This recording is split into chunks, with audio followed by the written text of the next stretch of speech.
অনেকে বলেন আমি সম্পদশালী হতে চাই, টাকা পয়সার মালিক হতে চাই। হইতে চান না? খুব টাকার দরকার না? সৎভাবে টাকার পাহাড় হয়ে যাবে টাকার।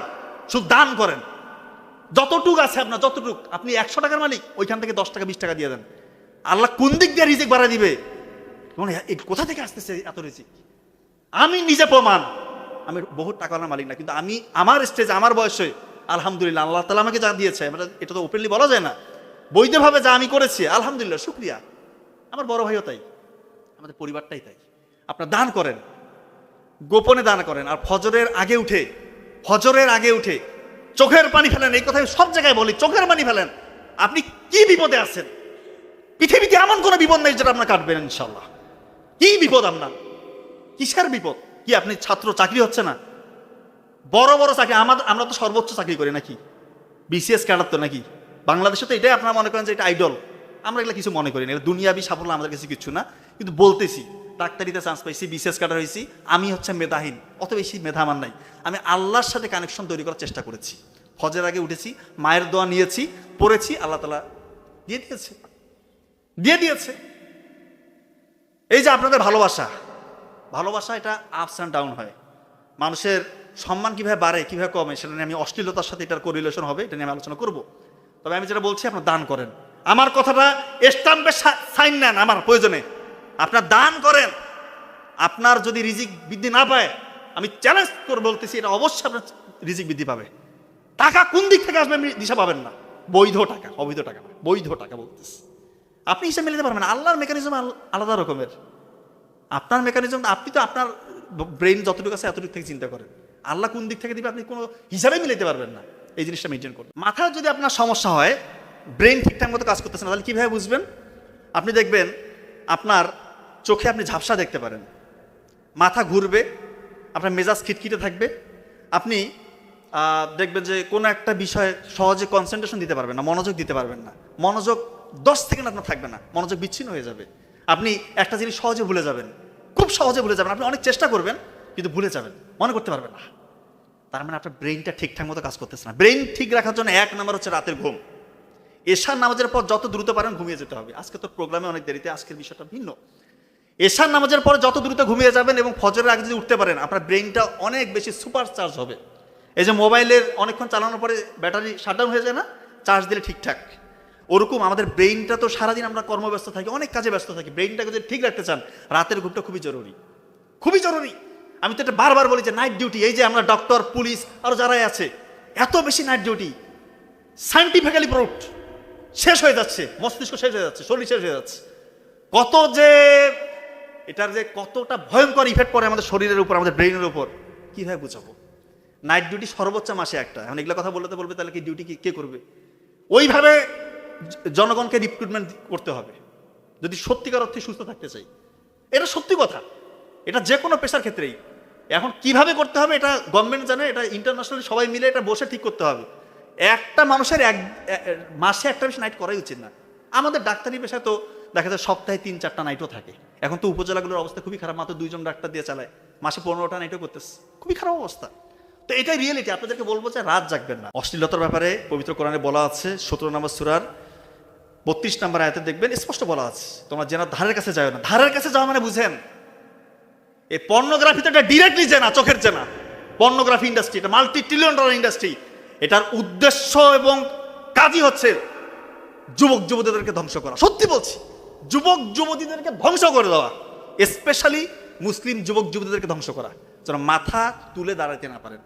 আপনার ব্রেন এটা যেন জানোয়ারের মতো হয়ে যায়, জানোয়ার পশুর মতো হয়ে যায়। এই জন্য এই অশ্লীলতাকে ছড়িয়ে দেওয়া হয়েছে।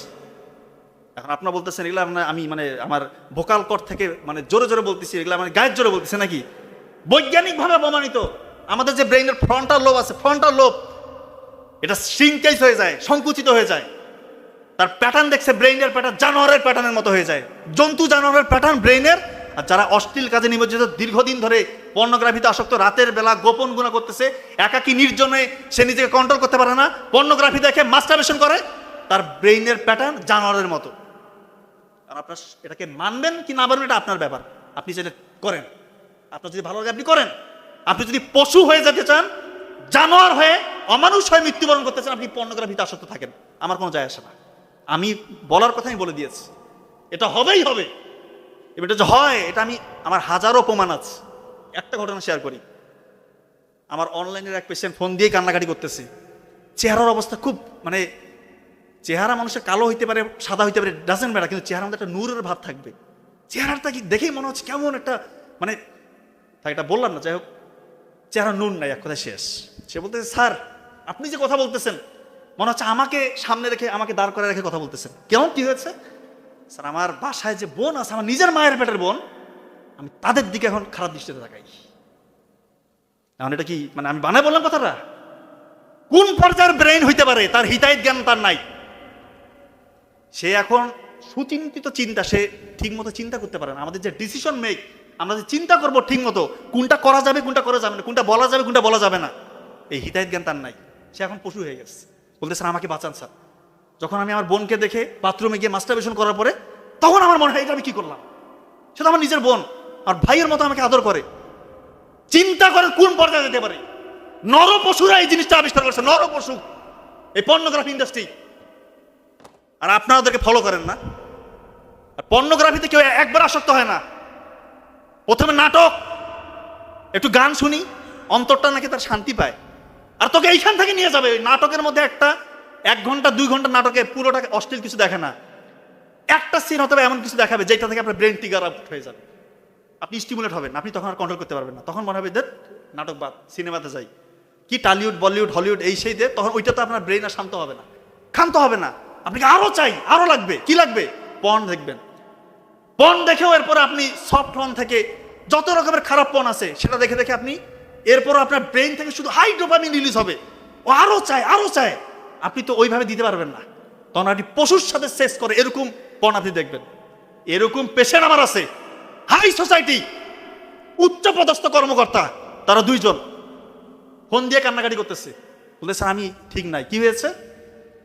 স্যার আমি আমার মিসেস ধরে ফেলছে, তার অ্যাক্সেস ছিল আমি জানি না। আমি যে পশুর সাথে বিস্টিয়ালিটি, পশুর সাথে যে পর্নোগ্রাফিগুলো আছে এটা আমি দেখতাম। তার পাশেই তার মিসেস ছিল, উনি ফোন দিয়ে কান্না করতেছে, স্যার যে আমি আমাদের অ্যাফেয়ার হয়ে মানে বিয়ে হয়েছে, যদিও অ্যাফেয়ার কোনোভাবেই আমরা এটাকে সার্টিফাইড করি না, তারা বলছি সেই ঘটনা বলতেছি। বলতে স্যার সে এত জঘন্য, সে পশুর সাথে এই ইয়েগুলো দেখে, এবং তার আমার সাথে তো কোনো শারীরিক সম্পর্ক নাই। মাসে আমাদের একবার শারীরিক সম্পর্ক নাই। এই কথাগুলো আমি ওপেন বলছি, কারণ এটা আপনাদের কোথায় শেখাবেন, আপনারা কোথায় শিখবেন? এই কথাগুলো কোথায় বলবে? স্কুলে শেখানো হয় না, মাদ্রাসায় শেখানো হয় না, কলেজে শেখানো হয় না, ভার্সিটিতে শেখানো হয় না। আর গোপন গুণায় যে এই সন্তানগুলো ধ্বংস হয়ে যাচ্ছে, যুবক যুবতীদের ধ্বংস হয়ে যাচ্ছে, এটা কে বলবে? আর বাবা মারা বলতেছে ক্যারিয়ার করো, ক্যারিয়ার করো। 30 বছর হয়ে গেছে, বিয়ে দেওয়ার নাম নাই। তার কি যৌবনের তাকাজা নাই? তার চাহিদা নাই? সে কোথায় মিট আপ করবে? এটা বাবা মারা কবে বুঝবে এই জিনিসটা? মানে তার সাবালক হয়ে গেলেই বিয়ে দিয়ে দেন। কয়টা লোক খাবে রে ভাই? আপনার ছেলেকে বিয়ে দিলে কয়টা লোক খাবে? একটা মেয়ে তো, তাকে নিজের মেয়ের মতো করে দেখেন না। তারা 2 জনে লেখাপড়া করুক বিয়ের পর, চোখের জানা থেকে তো বাঁচে, এই অশ্লীল কাজগুলো থেকে তো বাঁচে। একটা ছেলে 16-18 বছর থেকে যদি সে মাস্টারবেশন করে, পর্ন ভিডিও দেখে, 30-35 বছর হয়ে গেছে, আপনি বিয়ে দিচ্ছেন না, এই 12-15 বছর তো শেষ। আর পরে বলতেছেন আমাদের বাচ্চা হচ্ছে না। আপনার ছেলে বহুত বড় ক্যাডার অফিসার বা আরো বড় কিছু, কোটি কোটি টাকার মালিক, তার অবস্থা জানেন আপনি কি? তার স্ত্রীকে যা বলেন,